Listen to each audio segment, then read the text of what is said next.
Hello అండి, అందరికి నమస్తే ఫ్రెండ్స్. ఈరోజు వీడియో వచ్చేసి ఎండు రొయ్యలు చింత చిగురు ఫ్రై చేసి చూపిస్తాను. చాలా ఈజీగా చేసుకోవచ్చు. ముందుగా చింత చిగురు ఒక గుప్పెడు బాగా కడిగి ఆరబెట్టుకొని ఇలా నలపాలి. ఇలా నలిపితే చాలా బాగుంటుంది ఫ్రైకి. మా అమ్మమ్మ మా పెద్దమ్మ వాళ్ళు ఇలాగనే నలుపుతారు.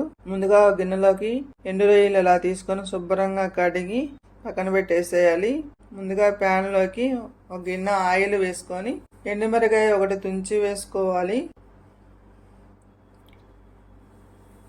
ఆవాలు జీలకర్ర వేసి కరివేపాకు వేసి తాలింపు వేగాక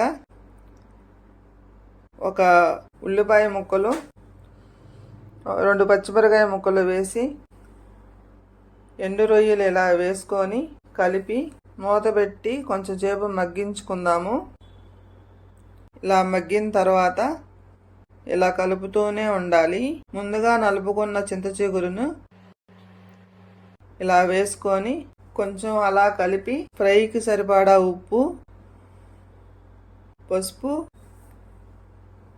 కారం ఇలా వేసుకొని కొద్దిగా కలపాలి. మంచినీళ్ళు పోసుకోవాలి ఇలా, ఎందుకంటే గ్రేవీ పులుపు బాగా పడుతుంది. ఇలా మంచినీళ్ళు పోసుకొని మూత పెట్టుకొని కొంచెం సేపు ఉడకనివ్వాలి. ఇలా మూత తీసేసుకోండి. ఇలా మూత తీసుకొని కంటిన్యూగా ఇలా కలుపుతూనే ఉండాలి. ఇలా కలుపుతూ ఉంటే దాంట్లో నీరు అనేది ఇనికిపోయి మనకి ఫ్రై అయిపోతుంది. ఇలా ఫ్రై అయిపోయాక ఒక బౌల్లో తీసుకోవాలండి. ఇలా బౌల్లో తీసుకొని